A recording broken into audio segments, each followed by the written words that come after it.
So, hello, fellow fans, and thank you for joining us in the first episode of the newest Celtic podcast, the Trinity Tims. I'm Eric of Read Celtic. You might know me from the blogosphere. And I'm hosting this opening show, and we are the Trinity Tims, as I've said. So I'm joined here tonight by my two colleagues in Celtic cyberspace, Joe McHugh and James Forrest. Joe hosts Video Cells, and James hosts the Celtic blog. So you all know their names and their work, which therefore there needs no introduction. We're going to be covering various subjects, but before we start, I want to welcome you all to the show. So, Joe, if you want to say a few words about yourself and what you have done in Celtic cyberspace for the last decade or more, fire away. Thank you, Eric. Very smooth introduction. Hi, Peter. I'm back on again. I run Video Cells, which is a website which is one very well-paid man recently described. It has an unhealthy obsession. Some people might call it scrutiny. I've got an unhealthy obsession with quite a few things, the SFA, BBC, etc., etc. But it's what nice to Jane? be... Sorry? What about Jane? Jane Lewis? Yeah. Oh, no. Jane Lewis has been quiet recently, but she's doing the Scottish Cup draw tonight, so she might provide us with some content. But Video Cells has been running for about 15 years. Before that, I was in the nasty mainstream. I got a few nice gigs out of that. The Sunday Mirror paid for me to go all the way to Seville. That was from Sedova via Stuttgart, Celta Vigo, etc., etc., etc. I'm long out of that. You never quite recover, but I've done my best on cyberspace. Used to do Celtic youth team extensively, but they're really not worth bothering about now. And in a happy place. First Celtic writing, I reckon, was January 1988 in the Celtic View, covering the reserve team under a guy called Kevin McKenna. I think he's still around. But no, it's good to be moving on. The blog's been going well. There's been a fantastic spike in interest since some recent publicity about an unhealthy obsession. And as we evolve and move on from websites, we're on the blogs, we're on YouTube, got to be in front of people. So I'll pass it over to James for his introduction, the man in the dark. Fire away. Best place for me, guys. Thanks for that. My name's James Forrester on the Celtic blog. I've been doing that for, I think it's about 8 years now. I've been involved in Celtic cyberspace for a lot longer. I think my first piece of Celtic fan writing would have been for E-Tims way back when I did a piece on David Murray's Moonbeams idea for Ibrox when they were going to have the floating pitch in the casino and all that stuff. And I wrote one of my earliest long-form pieces called The End of Rangers in 2009, I believe. So I was 2 years in front of the story with that one. I share all Joe's crazy obsessions, and I have a few more on top of that.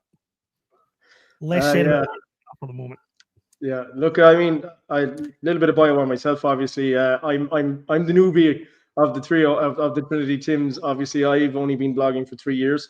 I would have to say that my two main influences were you two guys, who got me into it. And you know, I ultimately I have to thank Joe, who kind of dragged me into the same company that we all work for. I started out with a very, what would you say, low budget blog called McCutaway, the cutting edge in all things Celtic. And if anybody wonders, my title is McCutaway. If anybody ever wonders what that's about, way back in 2001, I bet in a horse called Mick McCutaway. It was going 50-1. I put 50 quid in it, and I came out fairly flush when that horse won. So I've always used that as my gamer tag, everything like that. So that's where McCutaway came from. So if anybody's wondering where the name came from, that's where it came from. But yeah, I've been managing or looking after Read Celtic for the last 3 years. I began that with John Reid, who was a writer at the time. John had moved around a bit as well and done time on Celtic Hail 67, I think, as well at one point. He actually had the Celtic blog before you, James, I think, maybe, did he? Yep. Probably. Yeah.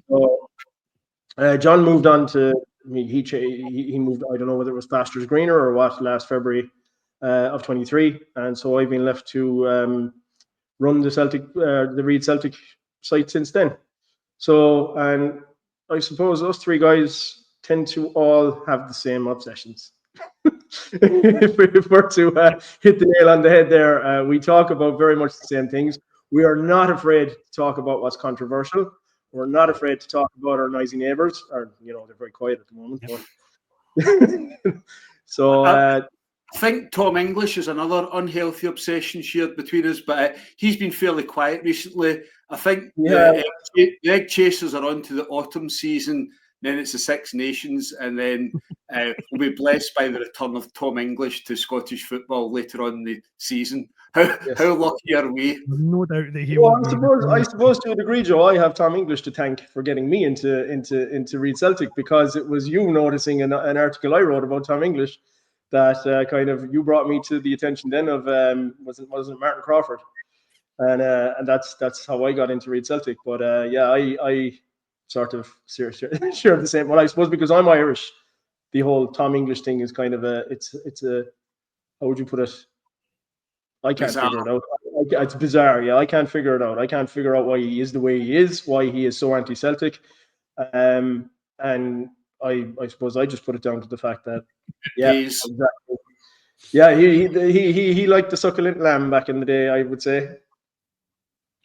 Very much. So, a little bit of I suppose Celtic background, guys. I think all of us have been supporting the club nigh on 4 decades. First game, Joe. 4th of September 1971. Celtic 9, Clyde 1. I was just turned 4 in the main stand with dad, uncles, granda, and I used to think that after that I thought that a limousine going round the pitch and the flag getting unfurled was the norm. It was for a good few years, and thankfully it's back to that. No longer get a limo, but the flag is still flying high over Celtic Park, 1971. I'm proudly so. And James, what about you? First game? I've always been amazed at people who can name their first game. My old man would have took me to my first game, and I could not for the life of you tell you who it was against, whether we won or lost. I have no earthly idea. I know I've been going to football for more than 40 years. I know my old man took me to my first one before I was about 7 or 8. I remember the 85 title, 86 title, Love Street. I wasn't at the game that day. My old man was at the game, and I was in a butcher shop in Westmuir Street when I heard we'd won the league, because the guy behind the counter was jumping about opening champagne, and none of us could believe it, because even then I knew what the computations were for that to be necessary, for that to have happened, and it just seemed highly unlikely. I was at the centenary final, and I remember the following year's final when Miller scored against what was then Rangers, and like Joe, I probably thought that the good days would last forever, and then disaster struck. And as I always say in the articles, I grew up watching two things: Tories winning elections and Rangers winning titles. 97, 98 changed the story. Yeah, I suppose, look, I'll touch on my first game. And I think the only reason that I actually can name it, and I can name the scorers, is because I researched it. I wouldn't have, if you'd asked me without the help of the internet if I knew what that game was or who, I probably wouldn't have figured it. But with a bit of research, I know my first game was St. Stephen's Day 1983. My grandfather brought me to Parkhead to see Celtic play Dundee United. It was 1-1 draw. Brian McClare scored for Celtic, and Eamon Bannon, very Irish name, scored for Dundee United. So that was my first game. And I suppose my Celtic, I have my Celtic obsession to thank my grandfather to thank for that, because he was the man who introduced me to Celtic, and he was very interested in Celtic.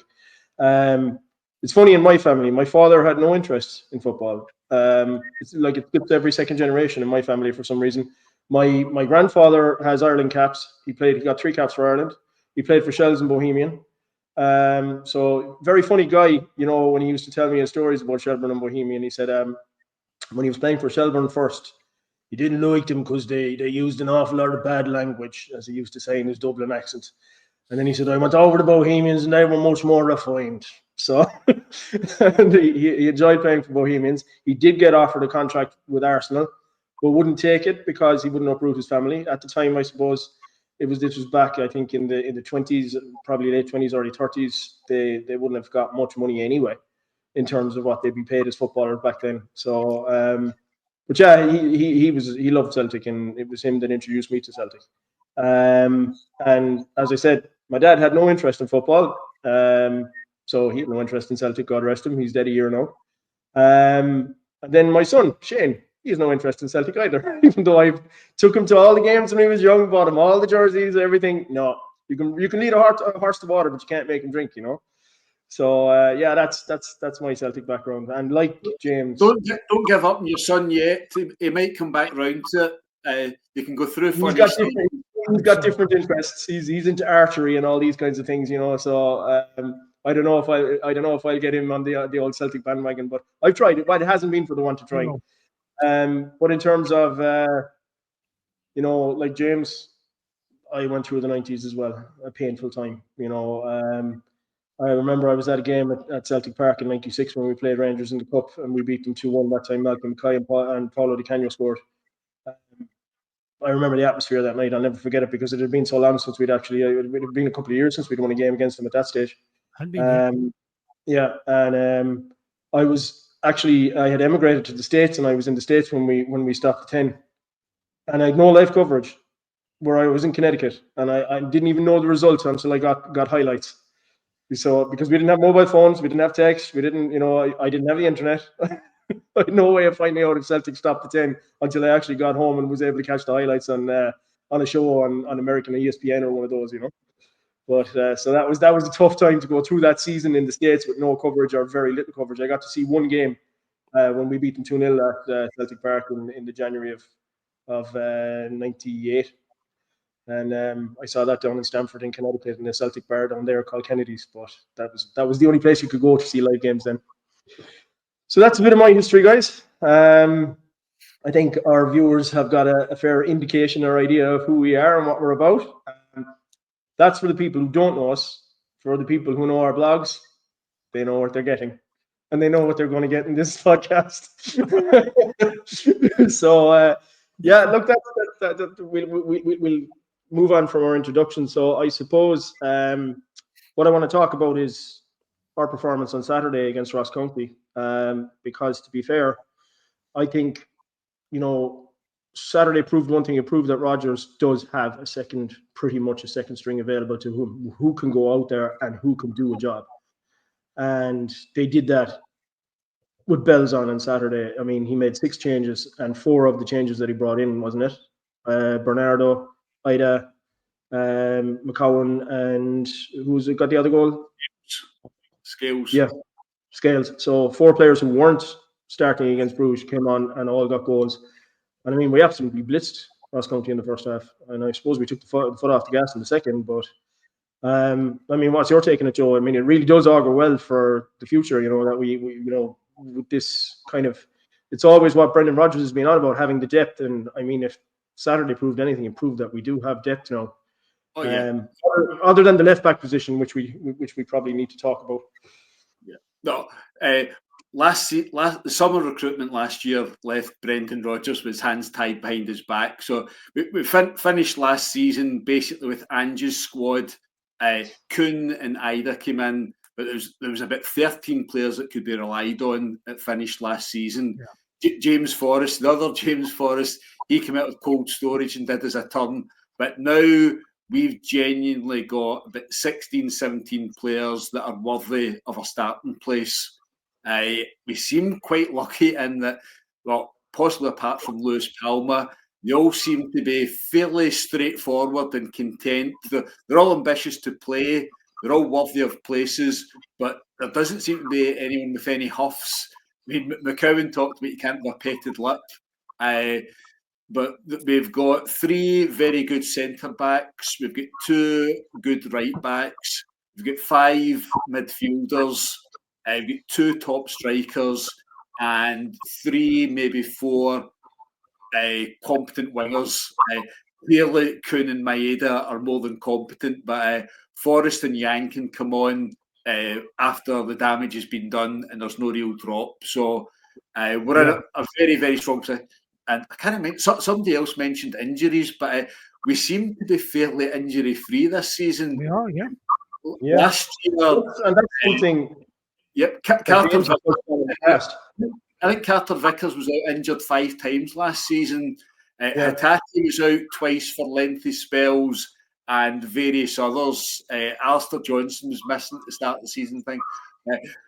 Whatever's going on, I think it's all legal, but all the players seem fit and well. They seem to be well managed. We don't keep hearing about minutes and this, that, and the next thing, but there just seems to be an instinct to know when players can come in, when not. Folk try to pick holes between Kyogo and Ida. It doesn't stack up. They're both contributing. They're both very different. They're both scoring. If it's one or the other that starts against Aberdeen, so what? The other will come on after an hour, after 70 minutes. We used to be very heavily dependent on Edouard, very heavily dependent on Moussa Dembele, but if either of those strikers starts a cup final or the Dinamo Zagreb match, it's no big deal. The other will have a part to play. So we're in a very strong position.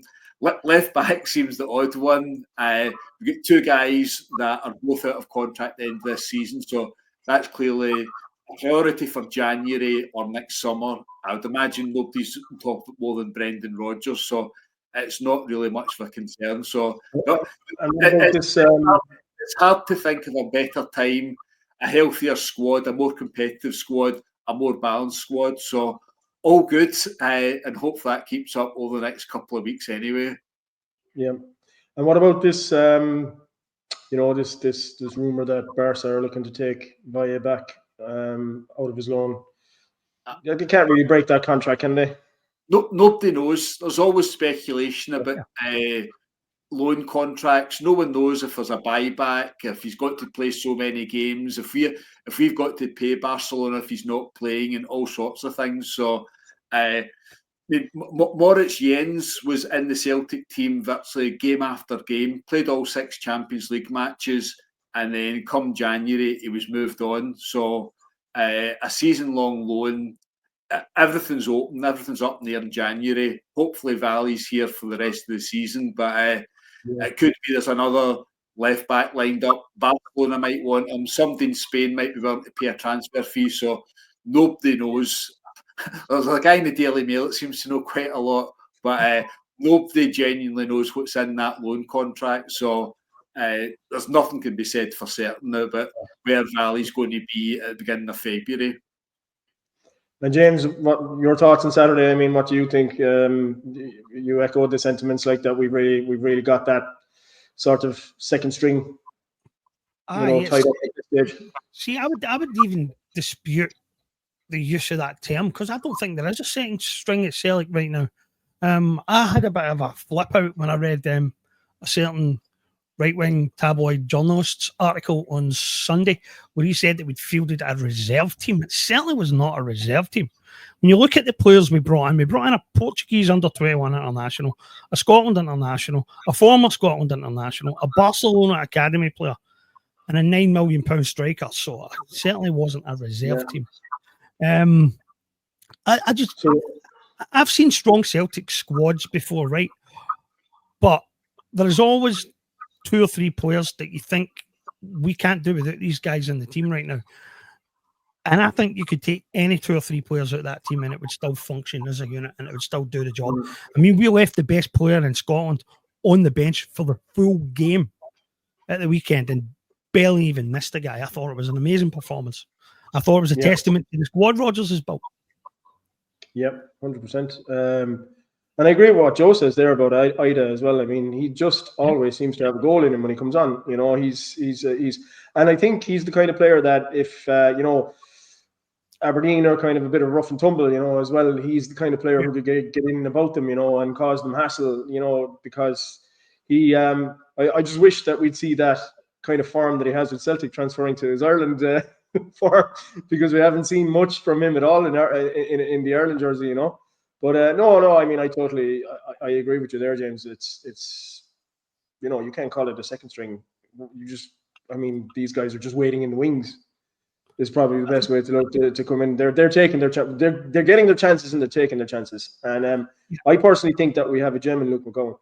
You know, he's definitely one for the future, and he's definitely, you know, dare I say it, a future captain if he follows. I mean, I saw there today he's constantly joking about the fact that he asks Callum McGregor about 20 million questions a day. You know, so he's looking to the right guy. If you know, when it comes to leadership, he's definitely looking to the right guy in Callum McGregor. So, and his attitude is A1. You both hit on an important point about the mentality and the attitude of the players. Joe, especially mentioning that nobody's complaining about being part of a rotation. Everybody is on board with it, and they know that they're not going to play every game. And I thought McCowan's comments were particularly excellent. This is a switched-on guy. I mean, he's not a kid, right? This guy, he's 26. So he's probably more used to being out the team for any length of time. He's probably played every week at Dundee. He's probably played every week since he was a teenager.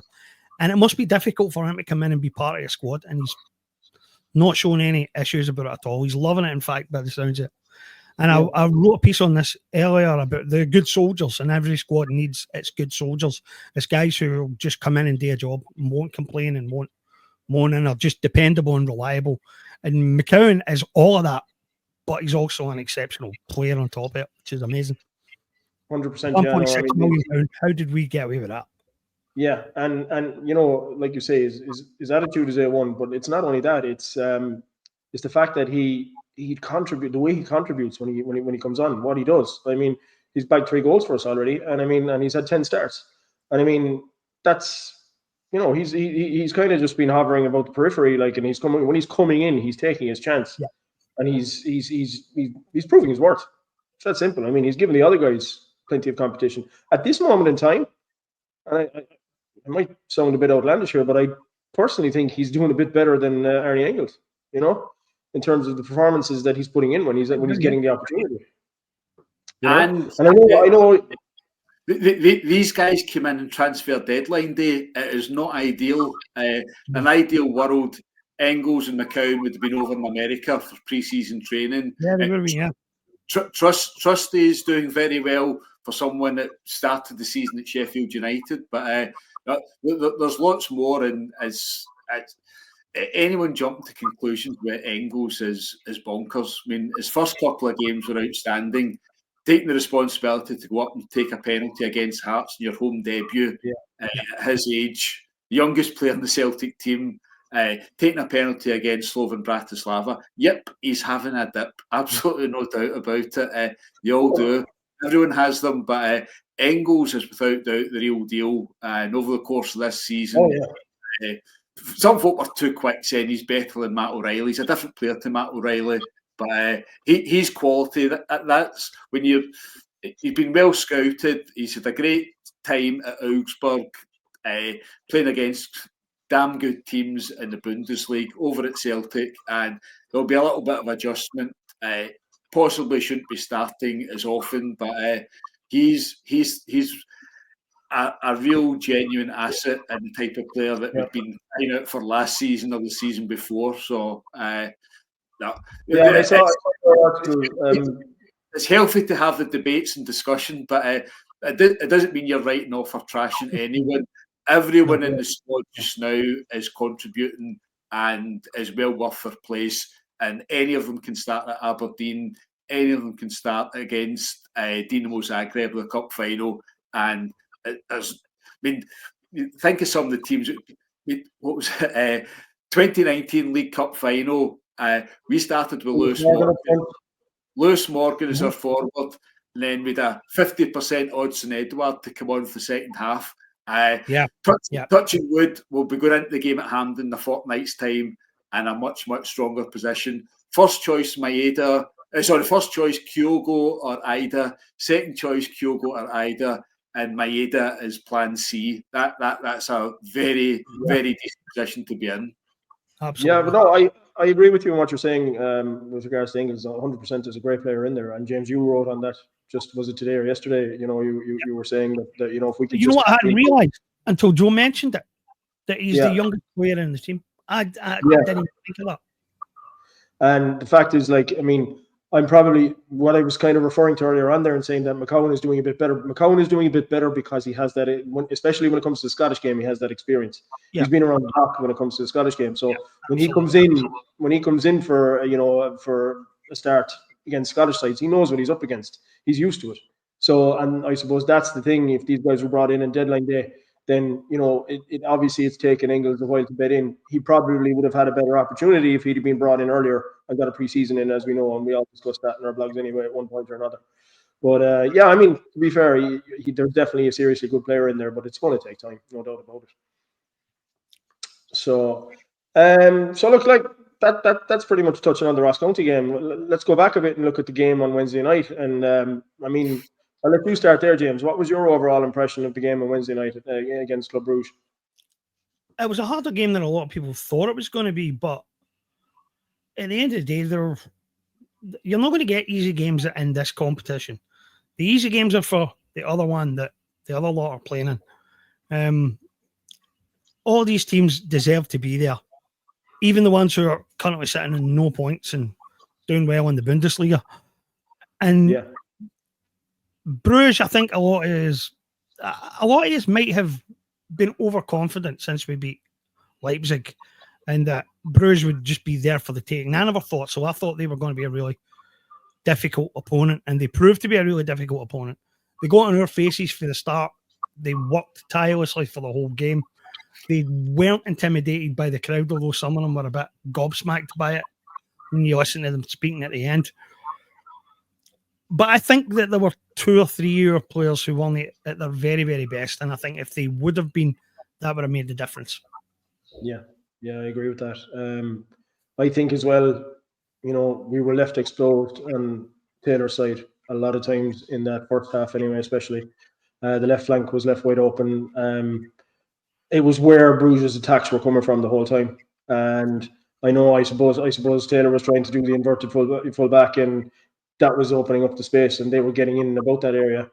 It was they were getting the most joy from that area. And when Valle came on in the second half, we shut up shop on that side, and that was the difference. So that kind of leads to the question then: should Valle be starting in the Champions League games as opposed to Taylor? What do you think, Joe? It's tricky, and it's all tied up with contracts. Taylor is very highly rated. He's a fantastic domestic player. Rodgers doesn't want to lose him, but there's something odd that he's into the final year of his contract because virtually everyone's been signed up. So I have no inside knowledge to it, but it seems strange. So Rodgers has got to keep him sweet. There's some carrot and stick. Here's Champions League football, Greg. But if he's not going to sign up, if there's some issue, if he's got something else lined up, then you've got to look to the future. And equally, Valle never... He'll be grateful to be playing against Ross County and other matches, but obviously coming to Celtic, the carrot is to be involved in the Champions League. So, and he's worthy of his place. When he's played in the Champions League, he hasn't looked out of place. I mean, he get pitched on at half-time away to Dortmund. That was pretty rough. But away to Atalanta, he played there, and everyone did their job that night. So it's a tricky juggling act, and there's merits for both players. But Rodgers, he knows everything that's going on. He knows the dynamics, who to keep sweet. And for Dinamo Zagreb next week, again, it could be either of them. But to say, with both of them out of contract at the end of this season, it's a liquid, it's an interesting situation. Nobody really knows what direction it's going in. Hopefully Rodgers is completely in control. His new football doctor is on the ball, and they've got a couple of very sound options lined up, whether it's January or summer, but ready to come straight in. But it was obvious. It could have been the other way around. Valle could have started against Bruges and looked a little bit suspect, and Taylor came on and made a difference. It was the other way around, and it might have been Brugge tiring a bit, or suddenly Celtic. There's various things involved, but both of them are trusted by the manager, and between the Dinamo Zagreb game and the two other Champions League matches, they'll both feature, and it's possibly the weakest area of the team, but that's probably a sign that the rest of the squad is in damn good shape. Yeah. Well, touching on that point that you made there about the football doctor, let's see how good a football doctor he is in this transfer window. If him being brought in is actually going to make a difference in the January transfer window, are we going to get our business done early as a result of having this guy on board? And are we going to, like, I suppose, send out the signals that we're going to do something at left back? Because I think January is the time to do it. If, like you say, because we don't know for sure what Taylor's future holds, and if, as you say, he does move on at the season, at the end of the season, we need to be thinking about bringing someone in, because we're not keeping Vaya. So it definitely seems like the smart move in January. I suspect the manager will already know what Taylor's doing, though, because he asked him. I think it was last month. He asked him, and he said, "Look, obviously we appreciate that you want to take your time on this, but we need to start planning." Yeah. So I think the conversation will already have been had. I would think so, because you would think at this point, if he's in the last year of his contract, either the club would want to be getting a new contract wrapped up, or he's just going to see it out. I think Taylor's at the age now where he might fancy one last move to see where he can end up. And let's be honest, right? From almost the minute Taylor's been in the first team, Taylor's had to listen to stories about the next transfer window, someone will be coming in to replace you. And although I spoke to him at the end of last season about this, and he was very, very self-assured and stuff, and very confident, and he would see off whoever came in the summer. It has to weigh on your mind a wee bit. That it's going to be that the speculation is going to be constant, and I think he knows now that if he signs a new deal, he could find himself being the backup, because Rodgers does want to take us to that next level and does want to fix all the problem areas in the team. And I think Taylor knows that he won't be guaranteed to be first pick next season. So if he's decided to move on, that's fair enough. He's gave us good years. He didn't hardly cost us a lot of money. So as far as 1.5 million for him back in 2019. 1.9 million or 1.5 million we paid for him in 2019, wasn't it? Yeah. So he was. Yeah, he's definitely value for money. Not to worry about that. Okay, so look, guys, we move on. Joe, bit of insight into your tete-a-tete with our beloved chairman. Yep. Very interesting. It's madness when you consider these couple of facts. At the 2019 AGM, a routine question was put to him, and he sort of laughed it off by telling the world and Celtic shareholders that he'd never read the five-way agreement from 2012. He wasn't at there was no 2020 AGM. He wasn't at the 2021 or 2022. Last year, 2023, I gave him the opportunity, mentioned it again, and bold as brass. Nope, he still hasn't read the five-way agreement from 2012. Probably the most significant piece of legislation in Scottish football. Certainly affects us. But lo and behold, a week past on Friday, I ask a question to the chief executive, and the chairman jumps in to tell everyone that I've got an unhealthy obsession with him and his family. So he hasn't read the five-way agreement of 2012, but he reads video celts to find out if there's anything not very complimentary being said about him. So that's a starting point. So it's very, very interesting. So you get 5 minutes a year to put questions to these people. Lowell, he's a couple of pieces with Keith Jackson here and there. Nicholson, absolutely nothing. He's been Celtic since September 2021, following the sad demise of trying to mind his name, Mackay. Wasn't it? Don Mackay. Oh, well, yeah, Don Mackay, and it was Ian Bankier. Lowell came back for Bankier, wasn't it? Yeah. So Nicholson's been CEO since September 2021. The only time he's been in front of the media was when Brendan Rodgers came back and he gave a few comments about the ambitions for the clubs to be world class and everything. But it's world class innovation. Ask Nicholson a question and he'll bat it aside. Ask him the last academy player to start a competitive first team match. That's for Brendan Rodgers. No, it's not. It's for you, Chairman. Ask him about Brendan Rodgers' comments about John Beaton after the game at Tynecastle in March when he says he's incompetent, and he sweeps it up with general comments about looking to improve the standards of refereeing. So the AGM, it's a little bit of a circus. There's a few guys there that it's almost like a confession. They come in and tell people how uber Celtic they are, how they watched their first match in the 50s and 60s, and Celtic's given them a lifetime of joy, and God bless Brother Walfred and Fergus McCann and all the rest of it. It's not particularly serious, so it was nice. Look, there's one guy came in, give a shout out from, he's formerly known as George from the Jungle. He was in Not the View, and he had some good questions about the way the club's run. The figure might be wrong, but I think there's something like £12 million paid in corporation tax in last year, which is a hell of a lot of money.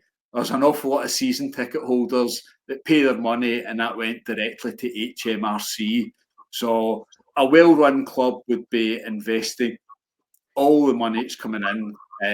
There's plenty of things that can be improved on, but it's just all batted aside. It's deflection. It's like watching politicians on television where they get asked a question and they bat it aside and then quickly move on to someone else asking questions. So I was pleased to ask a few questions at the AGM.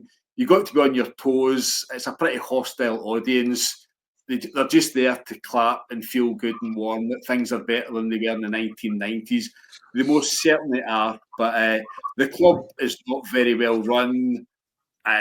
We're now this season competing with Brugge. That's a decent benchmark for Celtic. Outside the five rich leagues, Celtic should be up competing there. Domestic success is fantastic. We all love it. We hope there's another one coming up at Hampden a week on Sunday. Hopefully there's more. Hopefully there's a 55th title. But in the world, they don't talk about Jockstein and Celtic's 9 in a row. Celtic's known for Lisbon. They're known for winning the European Cup. To a lesser extent for reaching another final.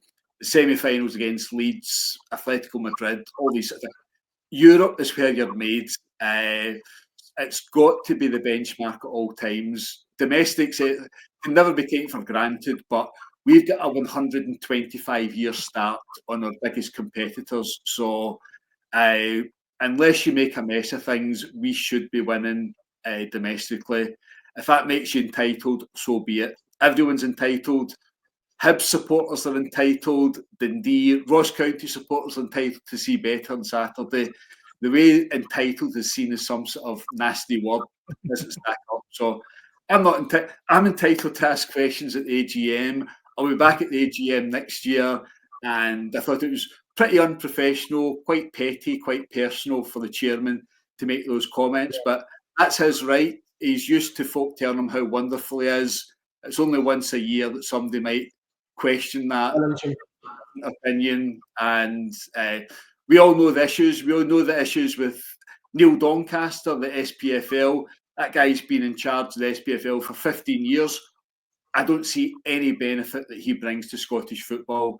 No benefit. Well, he certainly doesn't bring in decent sponsorship to the game anyway, that's for sure. Exactly. He keeps telling everybody how Scottish football is the most watched in Europe. Well, the television deals are miles behind comparable countries. Norway, Finland, Sweden, Austria, where football's third or fourth most popular sport, they get better deals. The sponsorship deals are a joke. There's one club doesn't have the William Hill patch on their shirt. Nothing is said about it. Neil Doncaster brings nothing to Scottish football. Ian Maxwell says nothing at the SFA. We're meant to be delighted, according to Nicholson, that Willie Collum does a half-hour set-up programme on YouTube discussing selected honest mistakes. Very select honest mistakes. So Brendan Rodgers is doing a fantastic job. I think we're all still somewhat of the opinion, why on earth did he come back? He's getting the European exposure and he's getting those games that he wants, but he's battling against all sorts. I mean, there's no driving force in the boardroom. There's nobody with ideas. There's nobody with ambitions. The state of the youth squad, they're doing well in the UEFA Youth League, but none of them are going to play for the Celtic first team at any meaningful level. They might get a token game here or there. That's doubtful. As I said, Owen Moffat, December 2021 was the last time an academy player started a competitive match. That's horrendous. And there's no sad indictment of our youth setup. You know that's we're now coming up. We're heading into 2025.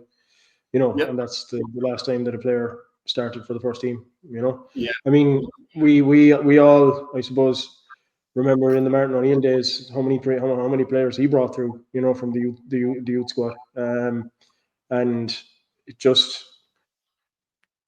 there just doesn't seem to be any outlay there at the moment for the youth players. You know, they send them to this school, St Ninians, where they're supposed to be getting the best blended setup of education and training, and then they go to play in the Lowland League, and it is clearly going every week.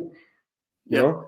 The best 16 and 17-year-olds should be playing in the Championship on loan at Partick Thistle, Queen's Park, or whatever, and getting pushed upwards.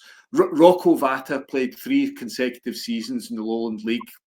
He came on I think second half for Watford at the weekend. Folk are laughing. No, he's not started the match. He's involved with the Watford first team squad. That's better than another season in the Lowland League. But they really need to find something. They've got 2 players out in Austria just now. I don't think Ben Summers or Matthew Anderson are going to feature much in the future for Celtic.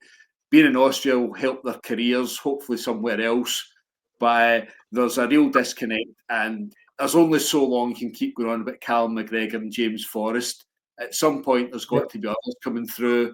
Someone's got to address it, but the current environment at the club, you look at the spreadsheets, the accounts, the money's pouring in from tickets, Adidas, the rest of it, UEFA. It's all backslapping, and congratulations. But I'll be back again to AGM next year, and I'll probably asking similar questions, getting similar responses, and life goes on. Very good, but and thanks for that, Joe. But I think we all echo the same sentiment that as a club we should be like Ajax. That's the kind of level that we should be. We've all written about it at one stage or another that we should be aspiring to be a club like Ajax, aspiring to be a club that brings players through the youth ranks like Ajax does, and aspiring to be competing like Ajax does. And I mean, we're only recently they got to a Champions League semi-final. You know, was it 2019? Was it they got to the Champions League semi-final? Yeah, Time Liverpool. Spurs. But there's plenty of examples. Brugge, Sporting Lisbon are looking good this season, Porto, etc. So we're not going to be Man City, Barcelona, PSG, etc. But outside those 5 rich leagues, there's nothing really to stop Celtic being up amongst them if they get other things right. I'll pass over to James. He's been quiet for too long. I'm sure he's got a few ideas. Yeah, fire away, James. Well, I'm going to start with saying I was pretty pissed off with the way Joe got treated by Law. I don't think it's a secret that Mr. Chairman threatened to sue me earlier in the season. I've spoke about that on another podcast, and I've covered the story over there. But there are people at Celtic Park who don't like being criticised. And I can understand that to an extent because it happens so seldom. Certainly there aren't a lot of people willing to stick their necks out and do it. Maybe other people are just satisfied with the way we're being run. But when we appointed Mark Law, I think there were a handful of us who said something about this isn't right. What are this guy's qualifications other than being called Law? What are his qualifications? Who made this decision? How was it arrived at? And I don't think, considering how much we paid that guy while he was here, how much, for all we know, we're still paying that guy right now, how much money he spent in the transfer market and how much of it was wisely spent, I don't think it's illegitimate to ask questions about when we realised that he wasn't getting it done, which is all Joe did at the end of the day. And I thought it was 100%, absolutely 100%.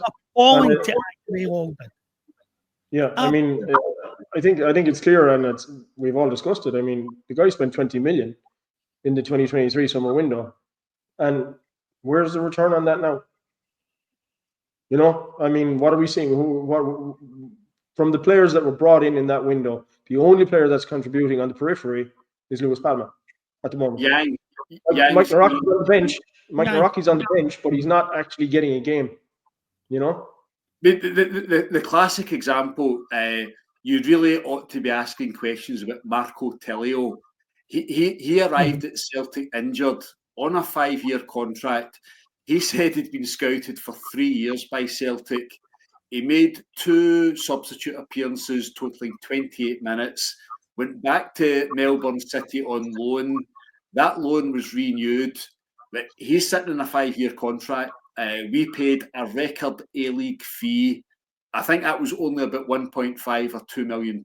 But Marco Tellio was never suited to playing for Celtic. There was 3 wingers signed that summer, all very different. Palma, Yang and Tellio. We'll be paying for Tellio for some time. He's not part of the model. He's not going to be sold on to the EPL for profit. It's the questions should be asked. What's the example? Who put that? I mean, okay. I mean, we signed Kwon from the Korean second division, right? Which is absurd, right? Absolutely absurd. But we signed Odin Taggart home when there wasn't even a manager in the building. When we didn't know who the manager was going to be, which style of football he was going to use, whether or not we get any benefit out of having this guy in the squad. And Rodgers has barely looked at the guy since he took over. I mean, that was just a colossal waste of goddamn money. And someone should have been fired for that decision alone. Signing a player when there's no manager, well, what is that? Only we could have done that. Only we could have thought that was cool.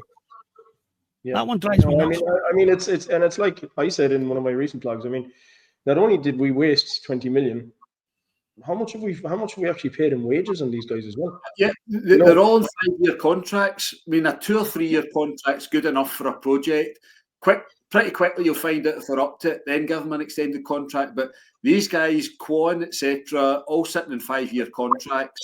I mean, Yuki Kobayashi, I mean, he came in January 2023. I think it was a 4-year deal. Sneaked out to a team in Portugal. I would suspect that there need to be a wages adjustment in that deal because Porto Menenze will not be paying him anything like what he's getting at Celtic. So there's lots of them. Thankfully, the success of the manager is covering up for that.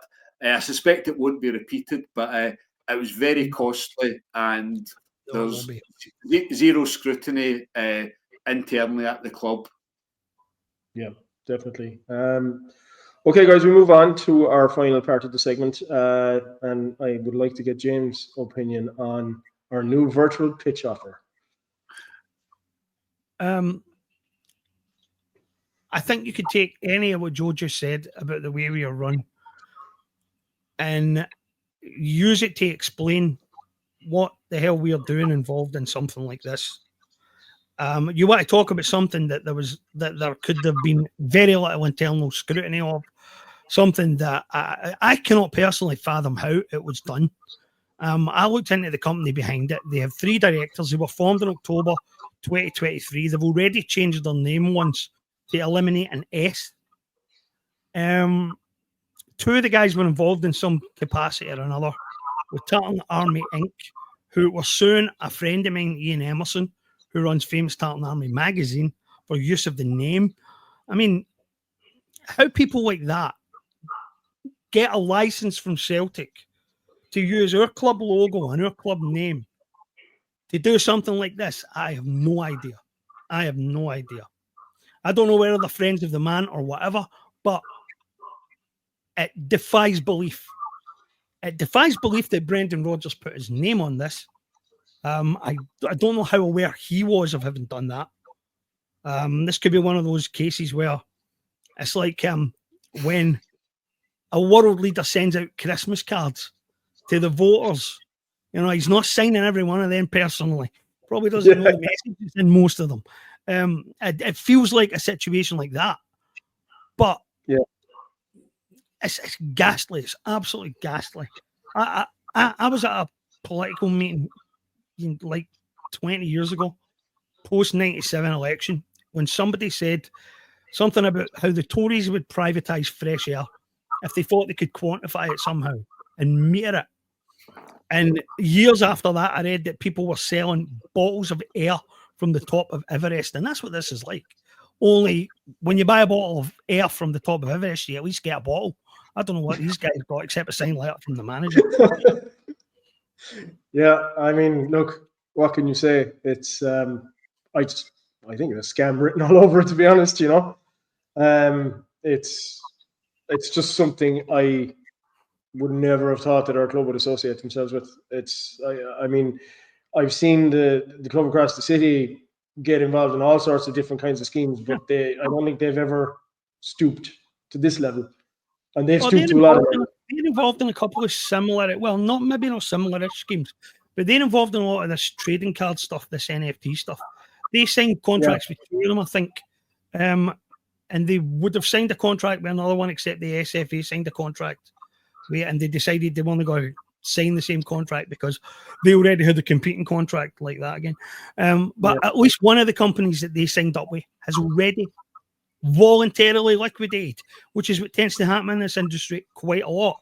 A lot of these companies appear, they put their stuff online for sale, and they talk about how it'll accumulate in value over the years. None of it ever actually has, by the way. Very few of these things have ever accumulated in value. And then once they've sold their stock, they vanish and the stock plummets. It's 95% of the entire industry is a scam. 95% of it. And we shouldn't be anywhere near it's also the garbage. Yeah, it's also the whole aspect of it where you pay 25 quid and you get your virtual part of the pitch for a year. So you get to rent nothing for a year. You rent nothing for a year. And then for the privilege of paying 50 quid, you rent nothing for 3 years. Yeah. So like, I mean, I tell you, the Ibrox Club were jealous because they never thought of this first. This is perfect for them. I mean, ultimately, you stand at the end of the 3-year period to lose nothing but the 50 quid that you spent in the first place. I just think that the pound that they gave to charity, if you've got that kind of money to throw around, you should send all of it to the sale of charity. Yeah. At least then somebody at the other end of it who is deserving of that money will get it, rather than whichever leeches and parasites are actually running this. Yeah. Well, earlier tonight, the Green Brigade announced the details from their food bank at the weekend. £21,000 raised for it. And I think, 100% of that's going to good causes. Yeah. The virtual pitch, again, it sums up so much about Celtic. They're a hard-nosed business when it suits them, and their Celtic family, Celtic charity, a club like no other. When it suits them, they can flip from one to the other. The pitch, I don't know who. Somebody from that company get into somebody at Celtic. I don't know how many people are involved in the commercial department. I think Adrian Philby left Celtic for Aston Villa at some point earlier this year. But someone has decided this is a good idea. I don't know if that someone is on a commission in their job. But it would have went up the tree. I would think that there must be a head of commercial that signed it off and thought that's a good idea. And at some point, it really ought to have passed the desk of Michael Nicholson, and he didn't have any objection to it. So it's so dubious. There's nothing stacks up. Dubious is the right word, yeah.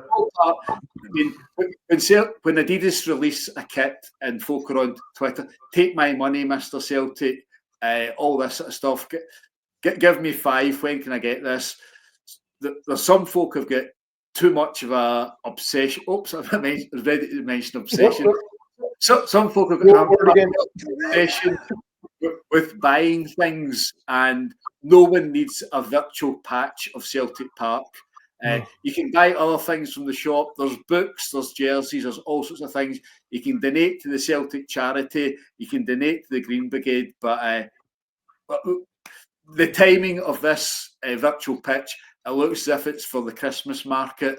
So for those relatives that know somebody that's mad about Celtic, they've got everything going. As James put it in his blog the other week, if you've got everything about Celtic, why not buy nothing about Celtic and have a virtual pitch? But the silence is concerning. It's not surprising. At some point, somebody should have either quietly pulled that or made some brief 20-word statement going back on it and promising to put money to good causes or whatever. But they just like to rough things out, say nothing, and hopefully the drama moves on to something else. Yeah, it's the general MO of ignore it and it'll go away, and that's exactly what they're doing in this instance. So, okay, guys, well, look, that wraps up the middle segment. Let's have a look at how things are going on over the fence, our weekly look over the fence. And I suppose, James, we start with that, I suppose, exhibition that was supposed to resemble the game called football on Sunday at McDermott Park, because it was a very, very poor imitation of a game of football, if you ask me. Yes, I would agree. There is an episode of The Simpsons. I was trying to remember exactly which episode it was, but anyway, it begins with them going to a soccer game, and there are two guys in the commentary box. One's an American, and the other is a Spaniard. And the Spaniard's getting very excited, but the only word he's saying over and over again is pass, pass, pass, pass, pass. And the American's sitting there saying, it's a pass, it's a pass, it's a pass. And that's how a lot of Americans and people who don't follow the game properly think that it is. They all think it's boring and unfathomably boring. They can't understand a game that can end in a 0-0 draw, for example. That's beyond their comprehension. And if all football looked like what we who sat through it watched on Sunday, no one would watch it. And the Americans and all these other crazy people would be validated in believing that it's just worthless. And I like watching some of these guys on reaction channels on YouTube, like being subjected to the greatest goals ever scored or the greatest comebacks ever. And some of them are honestly gobsmacked that the game actually has moments like that. If you would have shown them 90 minutes of that at the weekend, that's the only engagement you would ever have got from them on football ever again. It was awful. Absolutely awful. Decided by an own goal. And they had none other than Jason Holland. Right. Other than that game was ended 0-0. And they would have dropped points again. They are dire to watch. I thought that the Michael Beale team was bad. This is worse. This is what I couldn't fathom how anyone could go watch that every week. I understand why the fans cannot wait to see this guy go. I wouldn't subject myself to that every week if I was in their shoes. What do you think, Joe? Yeah, well, can't disagree with James said. The comparison, it's like watching a different sport. Anyone that watched Celtic Saturday and watched them on Sunday, there's no comparison whatsoever. Their games are closer to walking football than to Champions League football. They've got nothing going for them. Well, the thing going for them is they're playing in Scotland, and most weeks they will win. Against the 10 other opponents, they'll probably win 6 or 7, but they'll not win 10 out of 10 at any stage. There's always a Kilmarnock, an Aberdeen, a Dundee United, or Hearts. Someone will come along and be fairly competent, and if you score a goal against them, you'll take something. Apart from that Ross County game where they won 6-0, they've barely scored a goal. 3 goals away from home in 6 matches. Try to mind the goal scorers. Tom Lawrence scored against United. I think it was Bajrami scored at Aberdeen and Jason Holt yesterday. So They've had two of their players score away from home in the SPFL in 6 matches. So the relevance for us is a week on Sunday at Hampden. We really should be miles on top. It should be back towards the 4-0s and 5-0s when, try to mind, who Graham Murty was in charge, the 4-0 semi-final, and then the 5-0 league. That's the final or the semi-final where Andy Halliday lost the plot, wasn't it? Celtic. That's a good analogy, actually.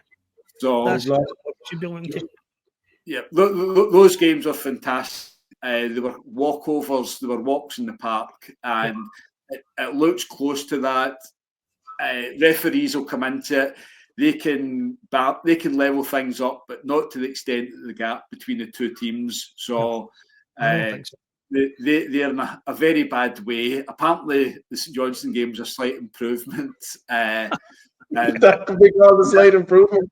Yeah. But look, I suppose when we're looking at the cup final in Sunday week, I mean, my biggest worry there is the referee. And I don't know, I'm going to call it now. I'm going to say John Beaton is going to be involved in some form or another. It's he's either going to be refereeing the match or he's going to be the VAR. He's going to be one or the other. I'll be there. If he's the VAR, Nick Walsh will be the ref, and that's my guess on it. But if Beaton is involved, I would be worried, because he has the ability, as we saw at Tynecastle last season, to completely disrupt the game. And it goes back to Joe, what you said about, when you asked that question to Michael Nicholson about incompetence and so on and so forth. This guy worries me, and if he has any influence on the game, I know he'll influence it in a way that will help his favourite team. I'll tell you what, my old man said something to me interesting there all night, and I was thinking about it, and he's right.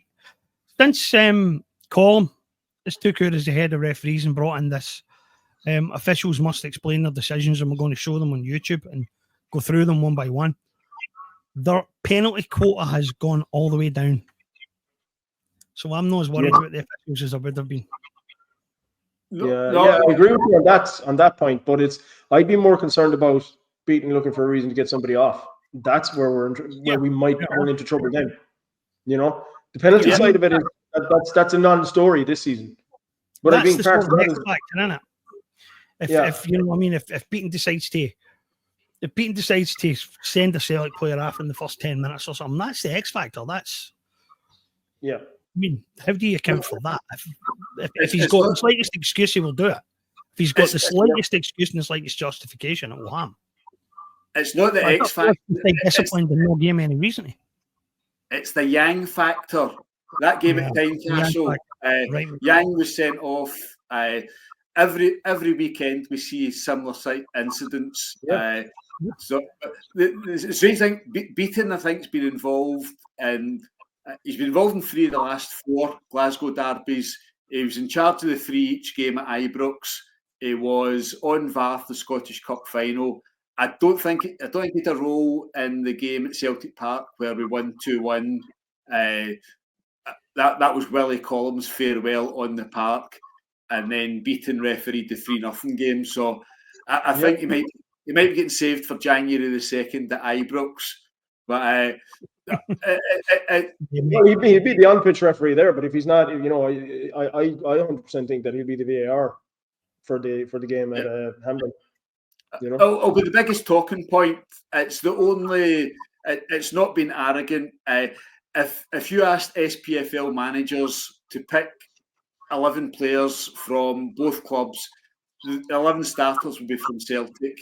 The 3 or 4 subs would probably be from Celtic. I think Czerny might get in alongside Yang and Forrest as a backup winger. He wouldn't replace Nicholas Kuhn, but the other players wouldn't get near it. So that's fairly factual. Nobody could put up maybe Barry Ferguson or Chris Boyd could put up a case for 2 or 3 then being in our team. But we, from goalkeeper Schmeichel against Butland through to Kyogo, Ida. There's the point. Right? There's the point. You would have got almost all of them arguing that at least Butland would have got in the team at the start of the season, And I don't think any of them would have the bottle to even argue that any longer. Yeah. No. Butland is just like his early form last season was good in the early part of the season, and he got a bit of a rejuvenation when Clement came in, and he had a bit of a good run there. But I mean, he just ever since that goal he conceded in the cup final against us, he's been second rate. I think he hasn't been great. From the England call-up, that was a certainty in the Daily Record. 40 million price tag. He was picking the ball out the net after 23 seconds in the game in April the 7th when Tav blasted it off Maeda, and then Ida's goal he wasn't particularly clever at. It went down. Ida shot from about 15 yards, went close to his legs. He lost 3 goals that day. He lost 3 at Ross County the following week. He's been he had a bit of a purple patch early on, but it never lasted a season. There was a £30 million price tag put on him during the summer. You wouldn't get £30 million for Jordan Pickford, who is the actual England #1 goalkeeper. So, going into the cup final, the biggest talking point will be the officials. Player for player, defence for defence, midfield, every comparison, manager, assistant manager, coaching staff, Celtic are better, but there's something that we're all aware of, and it will be who the officials are. Other than that, it's Champions League football against walking football. Literally, yeah. So we've decided that we're going to do a little thing called the Ibrox Twat of the Week. So, James, I'll go over to you. Who's your Ibrox Twat of the Week this week? Well, I mean, as I've said, I think that when you've just narrowly beaten St Johnstone, when you're hanging on your job by your fingernails and surviving week to week, you should not be comparing your team and its prospects to Manchester City coming back January from being down in the title race and winning a treble. He's a loony. The guy's off his nut, right? But he wasn't when he came to Ibrox. That's what happens when you come. When you go to Ibrox, that's what happens to you. I know how you guys feel about this. We can't nominate him every single week, or we would be nominating him every single week, right? But I'm reminded of a moment in the film The People versus Larry Flint, where they're all sitting, the publishers, the publication team at Hustler are all sitting around the table, and they're discussing who the asshole of the week is. And Larry Flint's wife says, Jerry Falwell, and somebody says to her, but you always say Jerry Falwell, and she says, well, he's always an arsehole, so that's what I would say. I suppose that pretty much sums it up. To be entered, he should be there. He should be on the shortlist anyway. What about you, Joe? I'll dig a bit deeper into the past and go for Graham Souness. Towards the end of last week, I mean, he's got the same script all the time. There's absolutely nothing between the two teams. He's even been to 2 Glasgow derbies recently, and heads or tails, it could be anyone's game. And apparently, the only difference between the two clubs is strikers. So because we've got Kyogo and Ida that pop chances in, and they've got Dessers that pops chances over, that is the only difference between the two teams. It's nothing to do with the quality of our wingers. It's nothing to do with our 5 outstanding midfielders. It's nothing to do with our fairly reliable defence. It's nothing to do with our international goalkeeper. It's a current internationalist at 38 with over 100 caps and still justifying his place. All that, it's 50-50 between them. The deciding factor is simply in front of goal, where we're on a bit of a lucky streak with Kyogo and Ida that pop chances away. But as we all know, these things are cyclical. In a year's time, 2 years' time, we'll be eating humble pie and wishing that we had Hamza Igamani or whatever, who's popping goals in for fun. So my nomination is for Graham Souness. And like Mr. Clement, Souness is a constant gift. As soon as he's put on Talk Sport or whatever, he's coming up with the same nonsense as Clement comes out before and after every match. So I'll pass it over to you, Eric, if you can talk. Yeah, I'll be brief. I think it's very hard to disagree with Joe, actually. When the same guy also says that Pep Guardiola could be the manager over there, but he cannot work with substandard players, which is what they've got. Yeah, we'll figure that one out. No, I'll go a little bit different. I do definitely agree with your sentiments, Joe, and Graham Souness. He is definitely the gift that keeps on giving. But for me, it was just when I picked up today, Josh Windass, ex-Rangers, or the Ibrox side, he basically said that people didn't like the winning mentality that he took from Ibrox to Wigan Athletic. He kind of upset a lot of people with his winning mentality. Now, can anybody tell me what Josh Windass won at Ibrox? I'll tell you. There's a few transfer window trophies. There's a close season cup. And I think they were joint third at some international competition in Disneyland. So Disneyland, yeah. They won the Mickey Mouse Cup. Literally the Mickey Mouse Cup. Yeah. So for me, Josh Windass benefiting from with Josh Windass. Yeah, Josh Windass has a winning mentality that upset a lot of people at Wigan. Yeah, it's difficult to argue with somebody who hasn't won things talking about a winning mentality. That's very hard. Very hard to pick up. I know, but look, I think overall we have to agree on what the best nomination is, and I think I'd have to go for Joe's nomination on Graham Souness overall. And I mean, yeah, James, it's a close second with Philippe Clement, but like I said earlier on, it's like shooting fish in a barrel with Philippe Clement every week. Clement could just win this every week. He's far more better than Celtic over the course of the season. Yeah. So WWWs all the way down. Okay, guys. Well, we've gone a little bit over time, so I suppose we'll wrap it up with our prediction for Wednesday night's game. So I'll start with you, James. What do you think? How do you think we're going to fare at Pittodrie? I suppose first and foremost, anyway, this is make or break for Aberdeen if they want to stay in this title race. They've slipped up a lot lately in the last 3 games that they've played. So I think if they want to keep it alive, they have to beat us. Yeah. So they're going to have to go out all guns blazing, which is probably going to make for a very open game in terms of the way it'll be played. So what's your impression of the way things will happen? Well, I wrote about after the Celtic Park game. I wrote about how I was really impressed by the way they hung in and the way they came back, because not a lot of teams are going to come to Celtic Park and be down like that at halftime and get something out of the game. So they deserve credit for that. But the truth is that day we could have had it well out of sight by halftime. Could have been a Ross County type scoreline. And the cup semi-final only enhanced the view that they were only losing another goal away from the whole roof falling in that day. So I think if we score early, and I think we will score early, I think it could be a very long night for their fans. I think 4 sounds about right. Okay. Well, that's you're shooting high there. 4 is. I think it's going to be a bit closer, but anyway, I'll reserve my opinion to last. How about you, Joe? What do you think? It could be 4.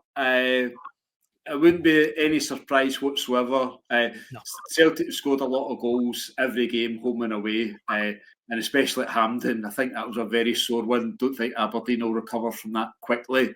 I would be a little bit more conservative. I think it'll be 2-0 or 3-1. It'll be in that margin, and there'll be a scare at some point. There'll be some pressure from Aberdeen. Trinity will put the boot in and show he's a complete warrior, and a few other things that'll get the crowd going at Aberdeen. But Celtic, they've been there before. When you've been to Dortmund, painful as it was, in Atalanta, the Pittodrie's not going to terrify you. The players will know it's a pretty significant domestic match. Get the points won in that, and it gives them a fair bit of breathing space. Not that they'll be using it. Whatever the matches after that, they'll still be going for 100%. But they know it's a significant one. Again, there's nobody in the Aberdeen team that would get on the Celtic bench. So we'll be not comfortable. It'll be a toughish match. There'll be some difficult moments, but I would expect Celtic to win by 2 goals. Yeah, I mean, I'd echo that sentiment. I mean, my personal view is that I would say it would be 3-1. And I base that on the fact that I think that Aberdeen are going to come out all guns blazing in the first 10-15. They will probably score a goal before us.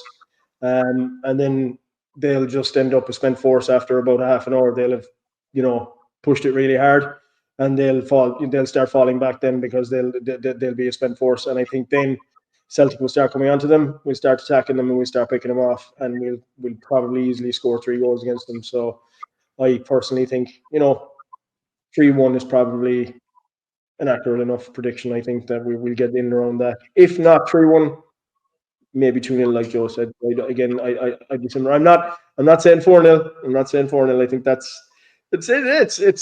be brilliant. It'd be brilliant. Don't get me wrong, but I think Aberdeen have to go for this one. So the crowd will be behind them, and like, to be fair, they always get a good atmosphere at Pittodrie. We saw that against the Ibrox side a few weeks back. I mean, the crowd was electric there.